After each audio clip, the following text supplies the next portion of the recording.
Mesdames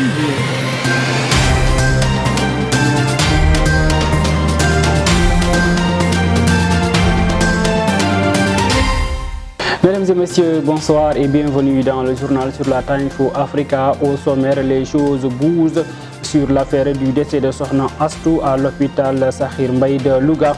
Après le limogeage du directeur, Abdoulaye Diouf Sarr nomme un autre directeur à sa place en ce moment. Le collectif des patients en danger sort du bois et interpelle l'État du Sénégal.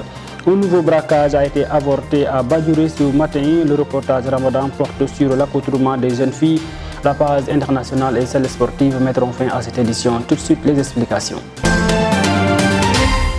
Comme annoncé dans les titres sur l'affaire liant donc la mort de Sokhna Astou, le ministre de la Santé et de l'Action sociale Abdoulaye Diouf Sarr a tenu une conférence de presse ce jeudi pour aborder l'affaire Astou Sokhna. Dans son discours, le ministre a affirmé que cette situation ne reflète pas la situation actuelle du système sanitaire au Sénégal. Abdoulaye Diouf Sarr, que je propose d'écouter. Moi, que li xew ci walu Astou Sokhna nek na lu Sénégal lepp ñaaw. Nek na lu ñu regretter ñun ñëpp nek na loo xamante ne wax dëgg yàlla donc du luy taaral suñu système waane ndëkk je voudrais saluer la qualité du personnel de santé de notre pays dont le professionnalisme est reconnu de par le monde. Les données en matière de santé maternelle et infantile en attestent largement. En effet, la mortalité maternelle a baissé. Elle est passée de 392 décès pour 100 000 naissances vivantes en 2010 à 236 décès en 2017 pour toujours 100 000 naissances vivantes. Abdoulaye Diouf Sarr à l'instant. On rappelle que le directeur a été remercié et les 8 femmes ou bien les 8 sages femmes sont entre les mains de la justice. Toujours dans le même sujet, l'hôpital régional de Louga, Sakhir Mbaye vient donc de connaître un nouveau directeur. Il s'appelle Abdou Mohamed Abdallah Gueye. Ce dernier devrait donc remplir correctement sa mission au regard de son parcours dans le système de santé. Il a servi l'hôpital de Pikine étant le directeur pendant 6 ans. Et l'EPS de Tivaouane, Abdoulaye Diouf Sarr, dans son discours d'aujourd'hui, a démenti son limogeage en 2017 suite à l'affaire de la femme qui était donc morte dans cet hôpital. Elle s'appelait Aïcha Diallo. Toujours dans le même sujet, le collectif des patients en danger a tenu une conférence de presse ce matin. C'était donc pour dénoncer l'acte commis par le corps médical de la dite structure sanitaire. Ils ont profité de l'occasion pour interpeller l'État du Sénégal et le corps médical sur la nécessité vraiment donc d'avoir des soins médicaux et une bonne prise en charge au niveau de ces structures sanitaires. Je propose d'écouter Gaël Babacar Mbaye. Il est important que dorénavant on se penche sur la question de notre système de santé. Et la dynamique, le collectif patient en danger, s'est levé pour quand même poser un acte fort, que ce soit un acte citoyen encore une fois, que des citoyens qui disent à l'autorité qu'il est important de s'arrêter c'est un problème structurel. Il ne peut pas être réglé par du saupoudrage. Ce n'est pas possible. Un problème structurel ne peut pas être réglé par du saupoudrage et du taf-yungle. Parce qu'après, on est toujours rattrapé par notre taf-yungle. Et c'est ce qui nous arrive. C'est un cercle vicieux. Autre chose, nous allons parler donc de ce qui s'est passé en 1987, 35 ans aujourd'hui. L'ancien président du Sénégal, Abdou Diouf, avait radié plus de 6665 policiers, une situation qui avait donc secoué le pays. Aminata Kor nous retrace les faits. Le 13 avril et 14 avril 1987, un véritable séisme a secoué la police nationale du Sénégal avec l'enclenchement d'une série de radiations par le gouvernement socialiste sous l'ancien président Abdou Diouf qui avait finalement abouti à la radiation de 6665 agents, tous corps confondus. C'était la suite d'une marche organisée à Diourbel, à Thiès et à Dakar par les policiers pour dénoncer le traitement subi par certains de leurs consécutivement à la mort d'une personne en en garde à vue. À la suite des journées 13 et 14 avril, le gouvernement a décidé de suspendre tous les personnels de la police nationale avant que ne tombe le 28 avril la même année la loi 87-14 portant radiation de tous les agents de la police. Selon Serna Keita, brigadier chef de brigade, revient sur les faits. Donc le commissaire Cessal Bundiaï, la convocation au palais à la mort, ce qui avait entraîné la marche de certains éléments du commissariat central de Dakar, quelques éléments du groupement mobile d'intervention de Thiès, du commissariat de Diourbel. Des esprits malsains au sein des élites dirigeants ont fait croire que les policiers ont voulu faire un coup d'État. C'est ainsi que la décision de suspendre a été prise le 13 et 14 avril et le 28 avril. La loi portant radiation est tombée ce jour-là. Il a indiqué il y a eu même les heurts entre policiers et les gendarmes quand les policiers ont voulu se rendre au palais de la justice et le pire a été évité par justesse du fait de l'intervention du colonel Mbaye pour Serna Keita, le commissariat Sadbou Ndiaye qui n'était pas d'accord face à cette situation. Maman Dabar Maliksi, donc le religieux, voulait voir le l'ancien chef de l'État Abdou Diouf pour parler de la situation car les policiers étaient venus pour lui parler de cette décision. Mais malgré tout, donc les entourages du président Abdou Diouf ont fait toute sorte pour que le chef de l'État ne puisse pas voir avec les religieux. Grâce au président Macky Sall a reconnu et a posé un acte historique allant dans le sens d'une indemnisation à hauteur de 2 milliards de francs CFA pour ces policiers qui ont été radiés en 1987. Nouveau rebondissement dans l'affaire Sweet Beauty. Ndaye Khady Ndiaye, la patronne du salon, également son mari et la masseuse Adji Sarr qui accuse l'opposant sénégalais Ousmane Sonko de viol sont convoqués aujourd'hui au tribunal de Dakar devant le juge des instructions pour une confrontation. D'autres convocations sont prévues la semaine prochaine.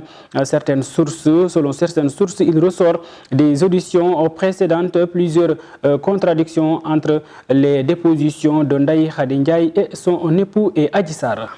À Tambacounda, la mortalité néonatale a connu une baisse considérable en passant de 354 décès en 2020 à 270 en 2021, soit une réduction de 84 points selon le docteur Bayal Sissé, médecin-chef régional. Dr Sissé a déclaré que 115 femmes ont perdu la vie en couche en 2021 contre 102 en 2020. L'annonce a été faite lors d'une visite de la représentante au Sénégal de l'UNICEF, Sylvia Dunalov, au pôle mère-enfant du centre hospitalier régional, et ce grâce au travail redoutable des Badianou Gokh, mais aussi la mise en place des matériels à l'unité néonatologie de l'hôpital de Tambacounda.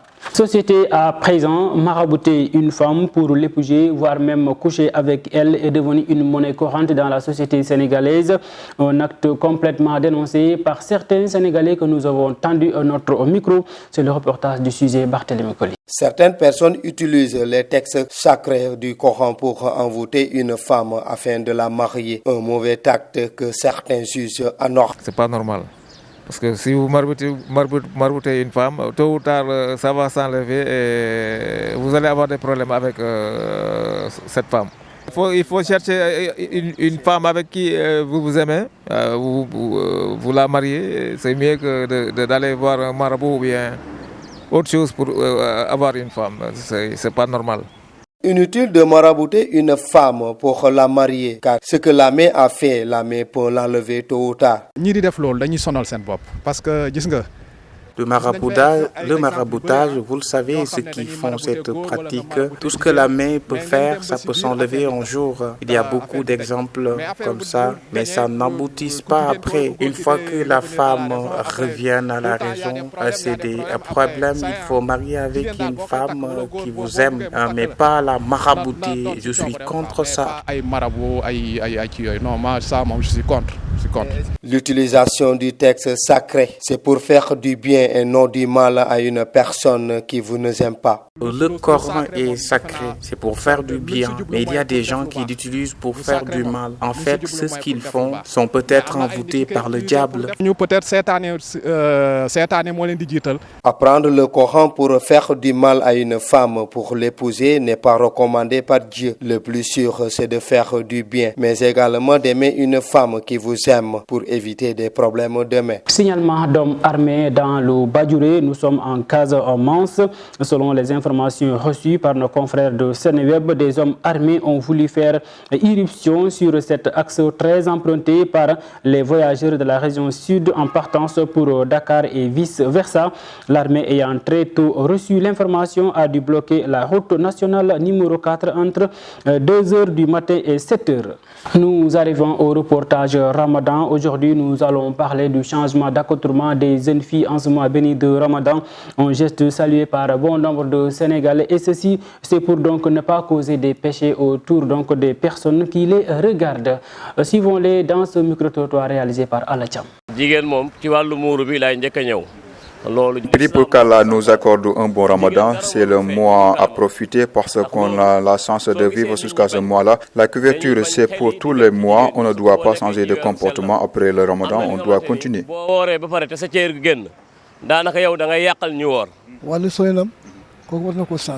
Une femme doit changer son style vestimentaire, surtout en cet mois de Ramadan. Il y a des femmes qui s'habillent presque nues, c'est comme si elles préfèrent le faire pendant le mois de Ramadan. Si les imams et autres n'en parlent pas, c'est parce qu'il y a un problème. Mais Dieu n'a jamais reculé sur ce qu'il a dit. Ce qui est dit dans le Coran ne s'efface pas et Dieu reste toujours ferme dans ses propos. Donc il faut savoir comment se comporter pour ne pas faire des péchés et pousser les autres à faire des péchés en te regardant. Place maintenant à l'actualité internationale. En Afrique du Sud, plus de 306 personnes ont perdu la vie dans les inondations après une violente pluie. Au Niger, un poste de police et une position de garde nationale ont été attaqués par des djihadistes. À la Tcham pour plus de détails.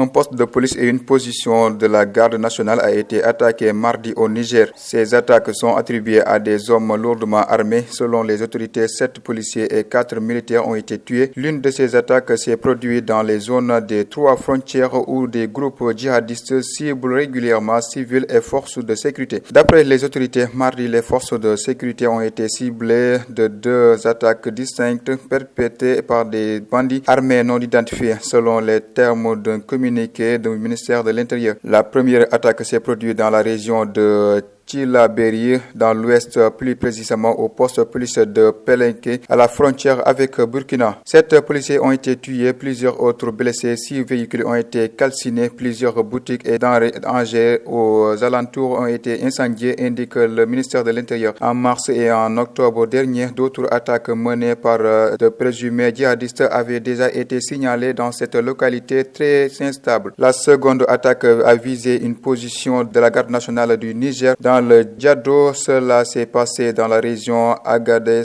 une zone désertique proche de la Libye, et surveillée par des militaires américains qui sont établis dans les localités de Dirkou. Mardi, 4 soldats nigériens ont été tués et 2 véhicules emportés. Les autorités ne fournissent pas d'autres détails et indiquent simplement que la sécurité a été renforcée dans cette zone. Avec au moins 306 morts, le bilan ne cesse de s'alourdir après de violences pluies qui ont duré plusieurs jours dans la province de KwaZulu-Natal. Sur place pour contester les dégâts mercredi 13 avril. Le président Cyril Ramaphosa est allé à la rencontre des familles endeuillées. L'espoir s'évertue à la garde le sourire malgré tous ces malheurs. Aucune vie n'a été perdue dans sa famille. Ce n'est pas passé loin. Un glissement de terrain a failli emporter sa maison lundi soir. J'étais dans ma chambre en train de regarder la télé. On m'a entendu un gros bruit. J'ai ouvert la porte pour jeter un coup d'œil. La cour de devant avait disparu. Il nous restait 2 marches, puis le vide. C'est la première fois que ça arrive. C'est effrayant. On a eu de fortes pluies dans le passé, mais ça comme celle-ci, explique-t-il. Comme beaucoup du Sud-Africains, Tresvor n'a pas d'assurance.